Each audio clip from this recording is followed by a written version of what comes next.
오늘 일기 먼저 읽어드리겠습니다. 오늘 나는 세 가지 지향을 가지고 성취하신 성모님께 부일기도를 바치기 시작했다.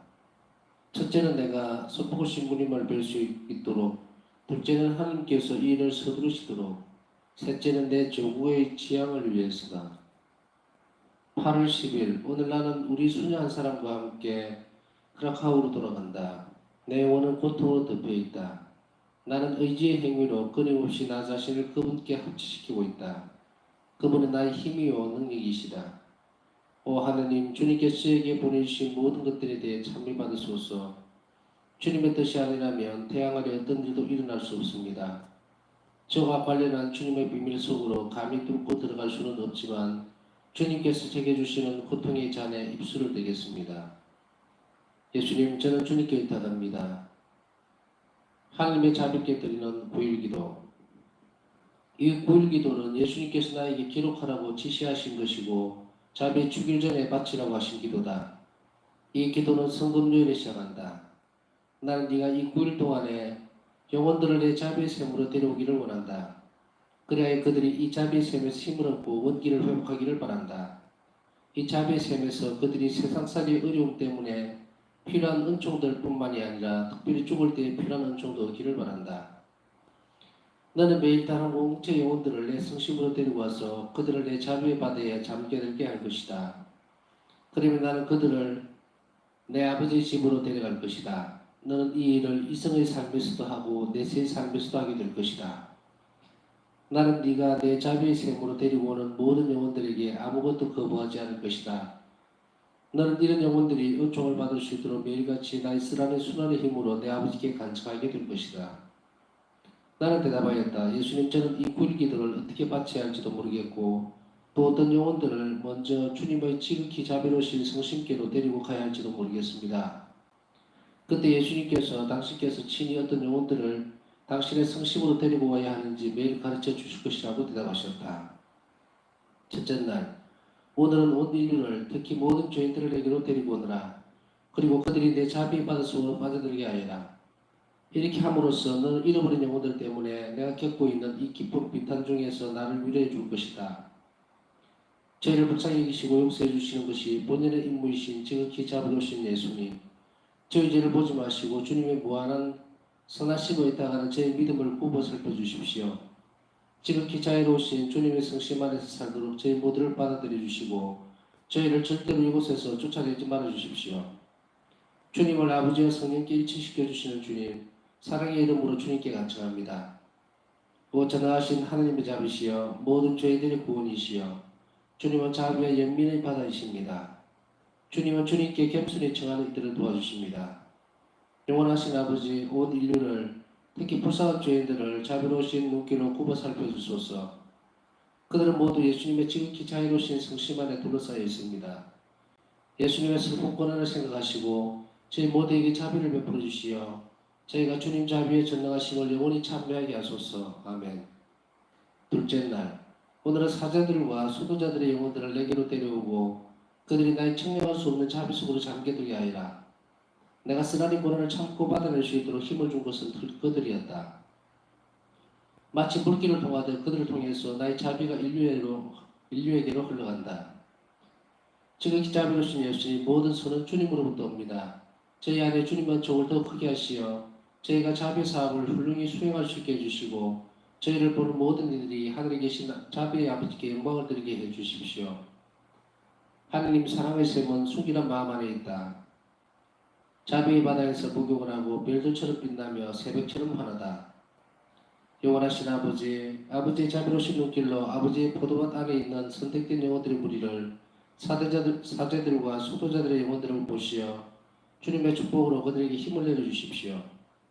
아버지의 아드님 성심의 상 속에 그들이 안겨 있사오니 그 사랑을 보시고 그들에게 주님의 능력과 빛을 나누어 주십시오. 그래야 그들이 다른 사람들을 구원의 길로 인도할 수 있게 해주시고 한 목소리로 주님의 하나님 자비를 찬양하는 노래를 영혼토록 끝없이 부르게 해주십시오. 셋째 날, 오늘은 모든 경건하고 충실한 영혼들을 나에게 데려와서 그들이 내 자비 바다 속에 잠겨들게 하리라. 이 영혼들은 내가 십자가를 지고 갈 때에 나를 위로해 주었다. 그들은 그 쓰라린 고통의 바다 한가운데에서 위로의 물방울이 되어 주었다. 지극히 자비로우신 예수님, 주님은 주님 자비의 보물창고로부터 모든 사람 하나하나에게 풍성한 주님 은총을 나눠주십니다. 저희를 주님의 지극히 자유로우신 성심의 거처 속으로 받아들여 주시고 저희를 절대로 그곳에서 쫓아내지 말아 주십시오. 하늘에 계신 아버지께로 향하여 성심을 불태우시는 주님의 지극히 경이로운 사랑에 의지하여 주님께 간청합니다. 자비의 기적들은 헤아릴 수가 없습니다. 의인도 죄인도 그 깊이를 청량할 수 없습니다. 저에게 동력의 눈길을 보내시며 주님은 저희를 모두 주님의 사랑으로 이끄십니다. 영원하신 아버지, 아버지 자비의 시선으로 충실한 영혼들을 굽어 보아 주십시오.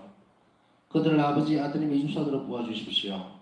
그분의 슬픈 순환을 보시어 그들에게 주님의 축복을 내주시고 주님의 끊임없는 보호로 감사하여 주십시오. 그리하여 그들이 사랑과 거룩한 신앙의 보물을 절대로 잃어버리는 일이 없게 해주십시오. 그들이 모든 천사들과 성인들과 함께 영원토록 주님의 하나님 자비에 영광을 드리게 해주십시오. 아멘.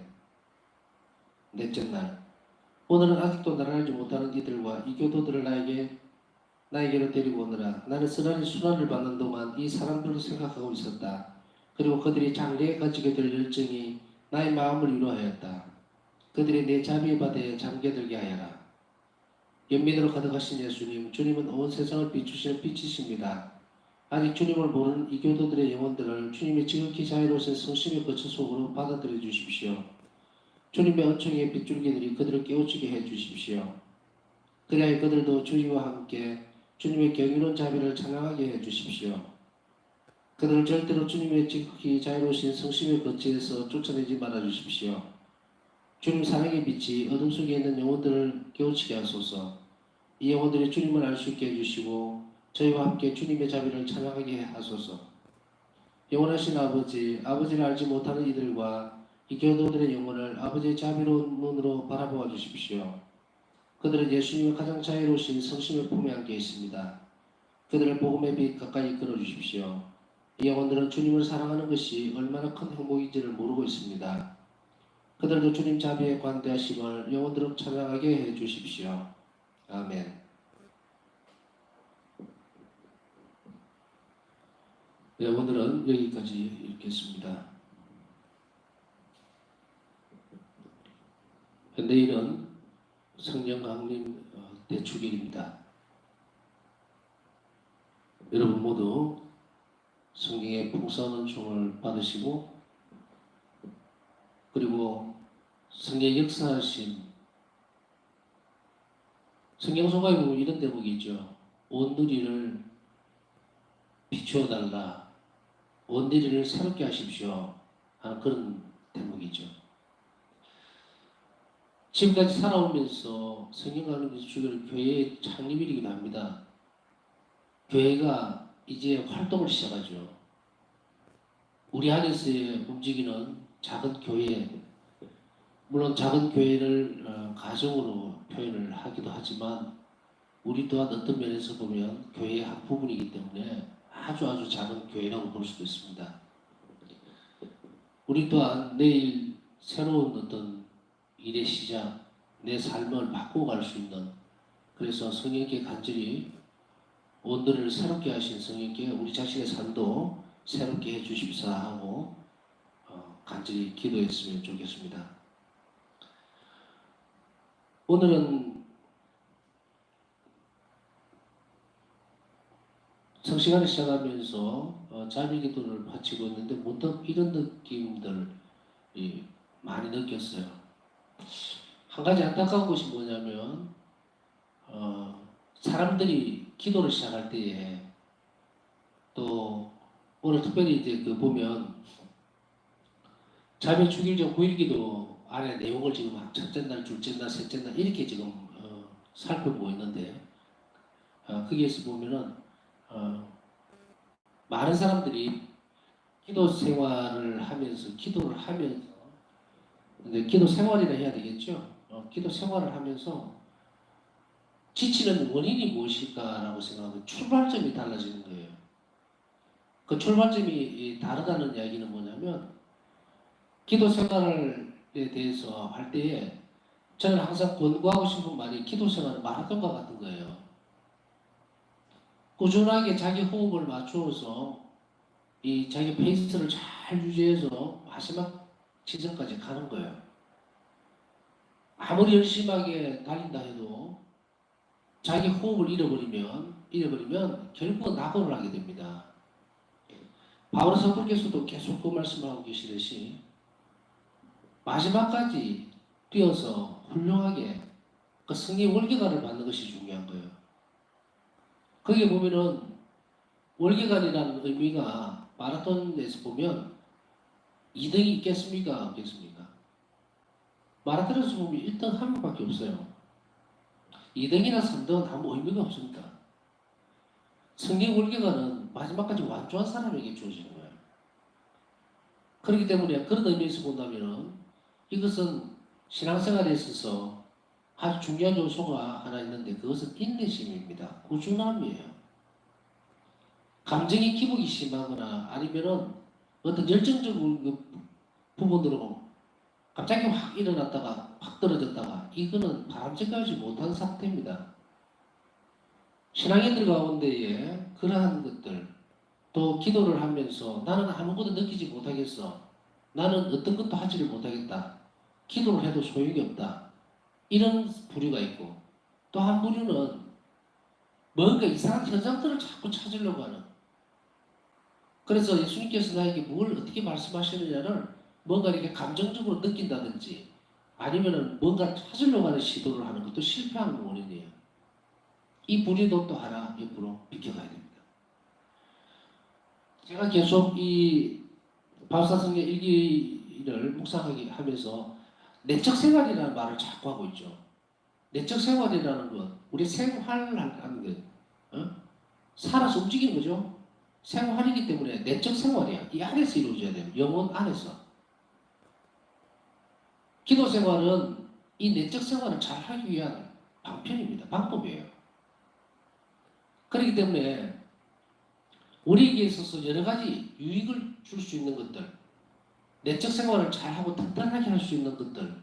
그래서 바울사성에는 성모님께 내적 생활의 관장자, 내적 생활을 전부 관리하는 책임지고 있고 너무나 깊이 있죠. 성모님의 내적 생활에 대해서는 뭐 말할 필요가 없죠. 그렇기 때문에 우리 삶을, 우리 내적 생활을 이끌어갈 수 있는 가장 좋은 본보기면서도 또 우리를 도와줄 수 있는 분이 성모님이시죠. 그래서 여타의 종교하고 다른 것이 우리는 내적 생활이라고 하는 것을 가지고 있는 거예요. 이걸 영성 생활이라고도 이야기하지만 이걸 뭐 어느 종교에다 갖다 붙여버리면 자기들도 영성 생활이라는 건 할 말은 없어요. 그러나 우리는 내적 생활이라는 다른 생활을, 다른 단어를 씁니다. 다시 얘기하면 영성 생활은 영혼에 관련된 거고 내적 생활도 영혼에 관련된 거예요. 그러나 그 종착지점은 다릅니다. 전혀 달라요. 여타의 종교에 있어서는 하나님의 일치 문제를 다루지 않아요. 그저 잘 먹고 잘 살고 하나님께 빌어서 천국에 가고 이런 과정들이지 점진적으로 우리 영혼이 하나님을 알아가고 열려져 가는 과정을 설명하고 가르쳐주고 이끌어주고 그리고 지도해주는 것은 가톨릭교회밖에 없어요. 결국 천국이라고 하는 것도 우리가 자꾸 일치라는 말을 여기에 쓰죠. 이 땅에서부터 영혼이 예수님과 일치해야 된다. 하나님과 일치해야 된다. 그 말은 무엇이냐면 천국의 삶을 앞당겨 사는 방법이기 때문에 그래요. 천국의 삶이라고 하는 것이 갑자기 탈원이라든지 아니면은 뭐 아주 황홀경에 빠진다든지 이런 그 외적인 현상이 된다고 해서 그 사람이 천국을 경험하고 있고 살고 있느냐면 아닙니다. 하나의 은총이에요. 잠시 주어주는 은사일 수도 있습니다. 하나님은 원하시면 아무에게나 줄 수 있어요. 그런데 그것을 착각을 해서 하나님께서 특별히 내 영혼을 돌보고 계시는가? 하나님 나를 정말 사랑하시는가? 그거하고는 별개의 문제입니다. 당신께서 특별히 사랑하는 사람들에게만 은사를 주는 것이 아니에요. 잘 살 것을 기대하면서 주는 경우도 많습니다. 그것은 왜 그렇게 되느냐? 차별하지 않으시려고 하는 거예요. 누구에게나 줄 수 있어요. 그러나 그것을 준다 한들 돼지우리 던져주는 진주와 같은 경우도 많다는 말입니다. 그것을 얼마나 잘 갈고 닦고 하는 것은 내적 생활의 여부에 달려 있습니다. 내적 생활이 잘 돼 있고 그것에 모든 영향을 다 쏟는 사람은 외부적으로 주어지는 은사에 흔들림이 없어요. 그 별로 그렇게 중요한 게 아닙니다. 그게 있어야 천국에 가는 것도 아니고 아까 말씀드렸듯이 그게 있다고 해서 하나님 나를 그 사람을 특별히 더 사랑한다는 표징이 될 수 없다 절대로.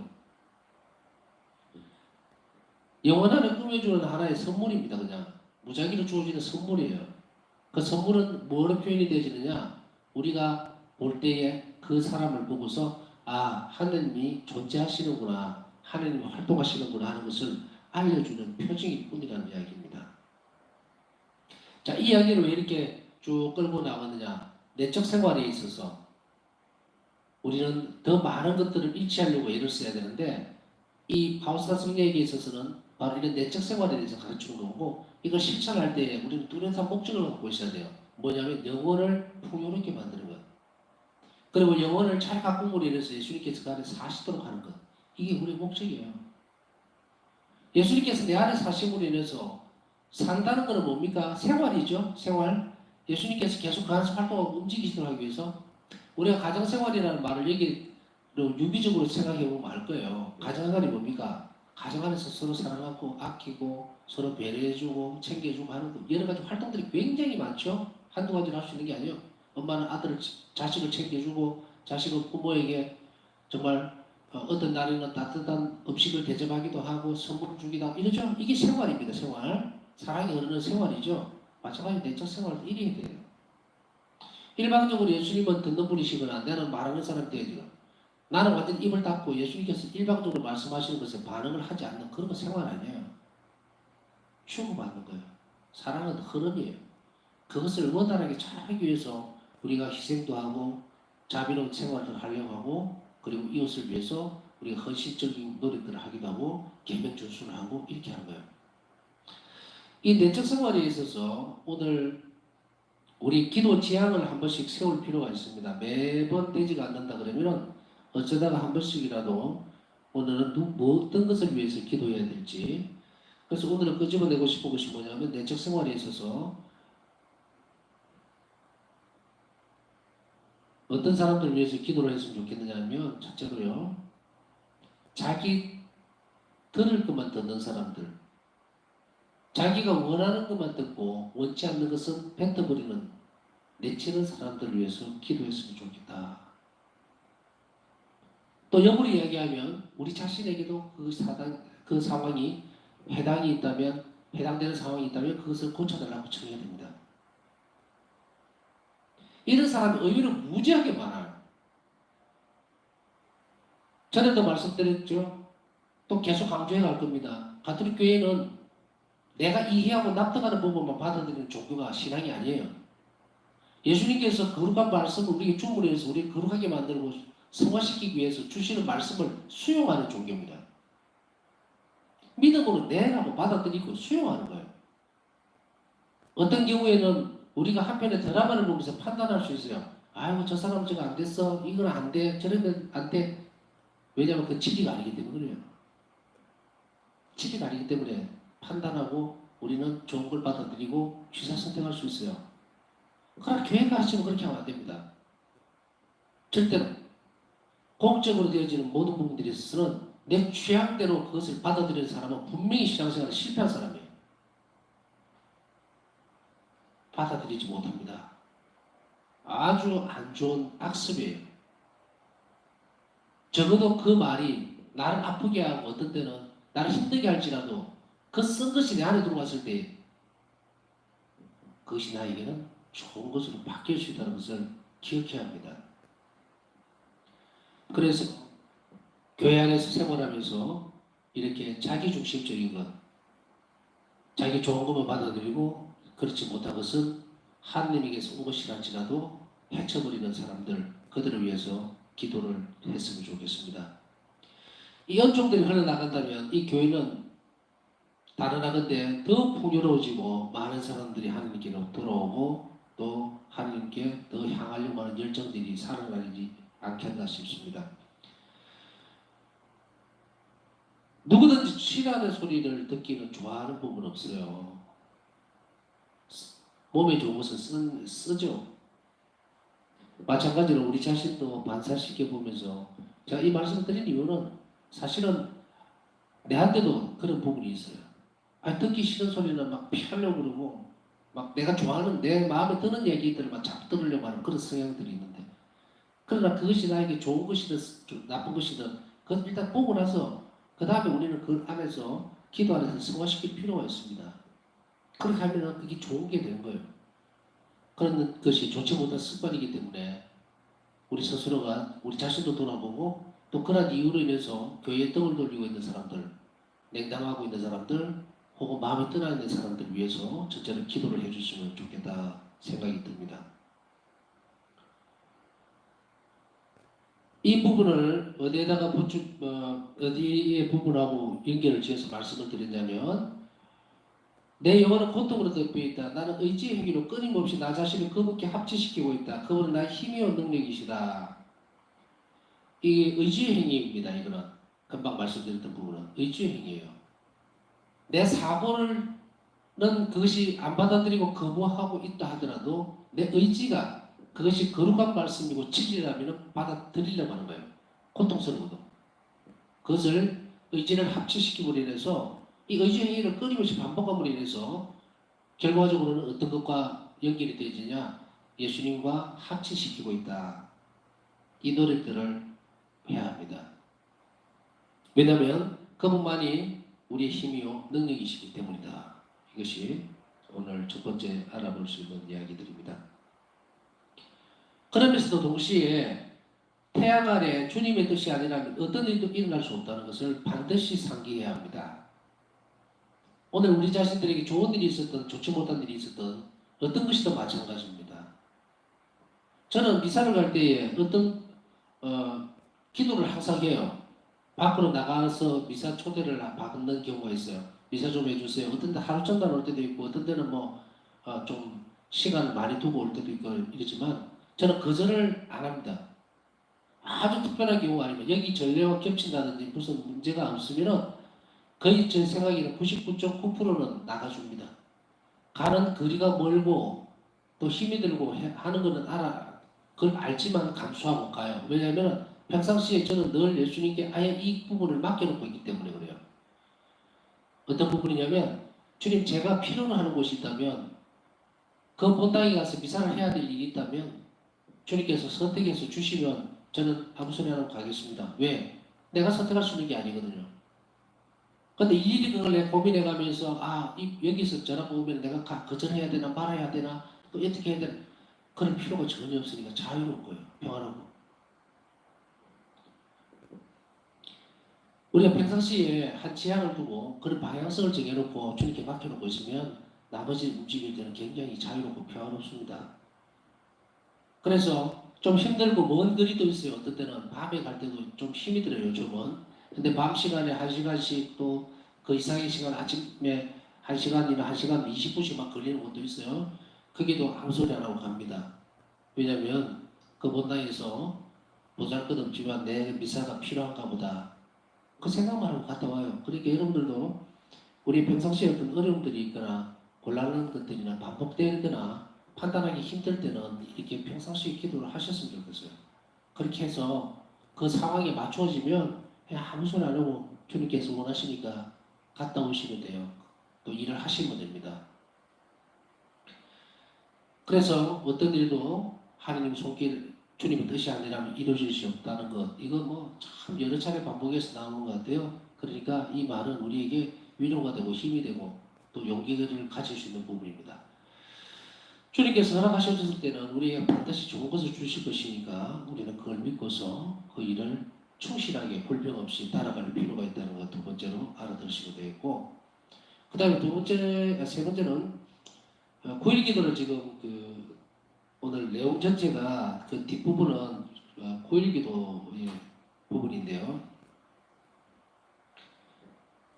여기에서 좀 특이한 부분들을 한 번 더 살펴보기에는 계기가 됐습니다. 그래서 함께 나누고 싶은데요. 9일 기도 동안에 하는 그 목적이 뭐였느냐면 자비 주기를 준비하는 9일 기도의 목적이 뭐냐면 자비의샘으로 데려오기를 원하기 때문에 이 9일 기도가 핵심이 그거예요. 자비심으로 데리고 와라. 그래서 첫째 날, 둘째 날, 셋째 날 이렇게 해서 9일까지 다들 대상이 다릅니다. 영혼의 대상이 달라요. 이것은 바사 성자가 이걸 이렇게 해야지 오늘은 이런 지약 그게 아닙니다. 예수님께서 불러주신 거예요. 첫째 날은 이 영혼들을 나에게 데려오고 둘째 날은 이 영혼들을 데려오고 셋째 날은 이 영혼들을 데려오라. 그렇게 한 거죠. 그래서 자비샘으로 데리고 오기를 원한다는데 제가 시선이 머물렀던 부분이 뭐냐면 이 자비샘에서 첫째로는 그들이 세상살이의 어려움 때문에 필요한 은총들 뿐 아니라 다시 얘기하면 첫째로는 세상살이에 필요한 은총들을 청해라. 베풀어 주라 이 말이죠. 데리고 와서. 그런데 바우사성령은 어떻게 합니까? 가서 오세요 오세요 해야 될 거예요. 은총의 셈이 어디 있어? 자비의 셈이 어디 있습니까? 바우사성이 기도 안에서 하라는 거죠. 그렇다면 이것은 여러 가지로 해석을 해볼 수가 있겠죠. 필요하고 나에게 있어서 내 기도가 필요한 사람들을 위해서 해줄 때 그 사람이 현실적인 이익을 가질 수 있다는 이야기예요. 첫째로는. 그 다음 두 번째는 뭐냐면 특별히 죽을 때 필요한 은총도 얻기를 바란다. 이게 예수님 바람이에요. 그렇기 때문에 두 가지가 같이 겹쳐서 항상 옵니다. 하나는 현실적인 이익뿐 아니고 두 번째로는 죽을 때 임종 때에 특별한 은총도 주겠다는 것을 주고 있습니다. 무엇을 통해서? 기도를 통했어요. 자매 축일 9일 기도를 설명을 하고 있지만요. 자매 축일 전 9일 기도를 설명하고 있지만 우리가 자매 축일 전 9일 기도 끝에 무엇을 합니까? 자매 기도를 하죠. 자매 오다 기도를 마치는 거예요. 그러면은 바로 이 부분이죠. 지향이고 이 부분은 첫째 날 불러주는 것은 지향이고 그 밑에 딸려오는 것이 뭡니까? 자비 오단 기도예요. 그래서 이제 명확해졌죠. 자비 오단 기도에 현세적인 이익뿐 아니고 임종 때 특별한 은총도 함께 주겠다. 그러나 어떻게 해야 된다? 꾸준하게 하십시오. 꾸준하게 한 달이 되든 1년이 되든 2년이 되든 3년이 되든 그 결과가 결실이 드러날 때까지. 그래서 아까 처음부터 마라톤이라는 표현을 쓴 거예요. 100m 달리기 하듯이 죽자고 처음에는 좋다고 온갖 걸 다 하고 자비 신심이 좋고 자비 기도가 좋습니다 하고 디립딱 뛰다가 몇 달 안 지나서 그냥 꼬부러져서 떨어져 나가는 사람이 한둘이 아니에요. 우리가 평생을 살면서 숨을 쉬는 것과 같습니다. 기도는 호흡과 같아요. 숨을 안 쉬면 죽습니다. 이제 오늘부터 자비의 오단 기도는 내가 내 손에서 떨어지면 내 호흡을 끊는 것과 같아 생각해야 합니다. 그렇게 해서 그 노릇들이 점진적으로 되어지면 어떤 일들도 저는 항상 이 기간을 당겨달라고 기도를 많이 해요. 어떤 지향에 대해서는. 시간이 주님께 보시기에 1년이 필요하면 이 기도를 통해서 당길 수 있어요. 그러면 어떻게 됩니까? 6개월로 당겨지고 그 다음에 성모님께서는 가나 혼인잔치에서 당신 때가 이르지 않았음에도 땡겨주셨죠. 시기를 당기신 거예요. 그러면 성모님께 매달리면 이게 6개월 되든지 3개월 되고 내 희생이 더 들어가면 한 달 만에 될 수 있고 그날 이루어질 수 있는 거예요. 이게 기도의 힘입니다. 그것을 잘 활용하시고 또 선택해서 움직이시면 됩니다. 첫째 날, 둘째 날, 셋째 날에서 강조를 시간상 다 볼 수는 없고요. 특별히 부탁드리고 싶은 것이 둘째 날에 대한 부분입니다. 왜냐하면은 이제 이 방송을 보면은 여러 교구에서 같이 들어오기 때문에 좀 해당이 넘는데라고 생각할 수도 있겠지만 그렇지 않고요. 우리나라에서 주교님 한 분 탄생은 우리 교구를 초월해서 우리 대한민국 전체의 경사고 또 감사해드려야 할 문제 아니겠습니까? 저녁에 보니까 우리 교구에 기다리고 있던 보좌주기님이 탄생하셨어요. 그래서 새로 주교서품을 받을 준비를 하고 있는 신부님을 위해서 특별히 이 성시간대 기도해 주시고 그리고 기억해 주셨으면 하는 바람입니다. 성인 주교님 되시도록. 그래서 정말 이 코로나 시대에 어려운 교구민들 잘 돌봐줄 수 있고 또 양들을 잘 성화시킬 수 있도록 거룩한 주교님 또 성인 주교님 될 수 있도록 이 성시간대 기도해 주셨으면 좋겠습니다. 오늘은 사자들과 수도자들의 영혼들을 내게로 데려오고 그들이 나의 측량할 수 없는 자비 속으로 잠겨들게 하리라. 내가 쓰라는 고난을 참고 받아낼 수 있도록 힘을 준 것은 그들이었다. 주님께 힘을 준 것은 사제들과 수도자들이었다. 마치 물길을 통하듯 그들을 통해서 나의 자비가 인류에게로 흘러간다. 여기서 그러면 왜 주기는 것을 빠졌느냐? 사제들과 수도자들의 영혼을 내게로 데려오라고 했느냐? 그 말은 달리 표현할 필요는 없겠죠. 사제들이 사제로 살다가 결국은 주교님이 되는 것이고 주교님도 사제입니다. 그렇기 때문에 주교님은 사제이라고 하는 표현은요, 사도죠. 그런데 사제라는 표현은 뭐냐면 미사를 집중할 수 있고 하는 그런 측면에서 이야기를 하고 또 다른 측면에서 저는 뭐 교회법적으로 이야기하거나 뭐 그렇게 하는 게 아니고 그냥 편하게 말씀을 드리고 싶은 거예요. 주교님이 갑자기 주교님이 되는 게 아니고 사제로 살다가 주교님이 되기 때문에 아마 그런 맥락에서 전부 다 포함이 되어 있습니다. 그래서 하나 더 집어넣는다면 주교님과 사제들과 수녀들을 위해서 이 성실할 때에 특별히 많이 기도해 주시고 그들을 세상에서 지켜주시고 거룩함과 또 성성애로 잘 나가실 수 있도록 함께 기도하고 기억해 주셨으면 좋겠습니다. 나머지 개인적인 제약이나 또 정청할 것이 있으면 주님과의 개인적인 친구 가운데에서 이 시간을 통해서 청하도록 합시다.